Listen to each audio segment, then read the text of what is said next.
Slogan মুখর ঐতিহাসিক সোহরাওয়ার্দী উদ্যান। শনিবার ইসলামী আন্দোলন বাংলাদেশের মহাসমাবেশ শুরুর আগেই নেতাকর্মীদের উপস্থিতিতে কানায় কানায় পূর্ণ ময়দান।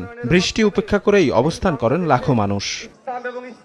মহাসমাবেশে অংশ নেন জামায়াত ইসলামী, এনসিপি, এবি পার্টি, নেজামে ইসলাম, খেলাফত আন্দোলন, খেলাফত মজলিস, গণ অধিকার পরিষদ সহ বিভিন্ন দলের নেতারাও। বলেন, গণঅভ্যুত্থানের পক্ষের শক্তিগুলো ঐক্যবদ্ধ থাকলে ফ্যাসিবাদের পুনরুত্থান ঠেকানো সম্ভব। দেশি বিদেশি কোনো ষড়যন্ত্র আটকাতে পারবে না রাষ্ট্র সংস্কার।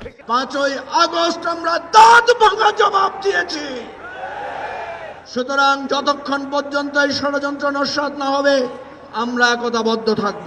অনতিবিলম্বে আমরা স্থানীয় নির্বাচন আয়োজনেরও দাবি জানাচ্ছি।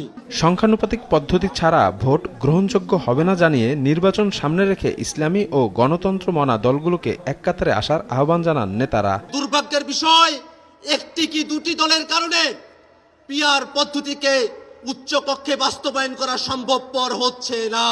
আজকের এই সমাবেশ থেকে, এই জনসমুদ্র থেকে এই বার্তা যদি আপনারা বুঝতে ভুল করেন, পিআর পদ্ধতি ছাড়া নির্বাচন বাংলার মানুষ গ্রহণ করবে না।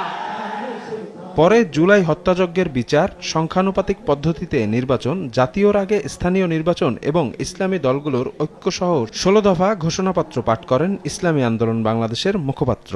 মাঠে ময়দানে সোচ্চার না থাকি। প্রধান অতিথির বক্তব্যে দলের আমির সৈয়দ রেজাউল করিম বলেন, আগামী দিনের প্রধান রাজনৈতিক শক্তি হবে জোটবদ্ধ ইসলামী দলগুলো। যদি আমরা একত্রে নির্বাচন করতে পারি, যদি কার্যকর ঐক্য গড়ে তুলতে পারি, তাহলে বাংলাদেশে ইসলামপন্থীরাই হবে প্রধান রাজনৈতিক শক্তি।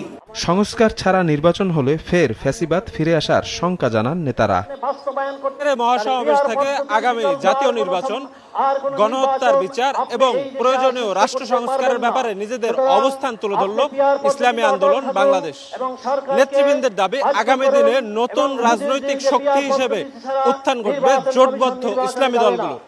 এখন দেখার বিষয় সাধারণ মানুষেরা নতুন শক্তিকে কতটুকু গ্রহণ করে। সোহরাওয়ার্দী উদ্যান থেকে শফিক মুন্সি, সময় সংবাদ, ঢাকা।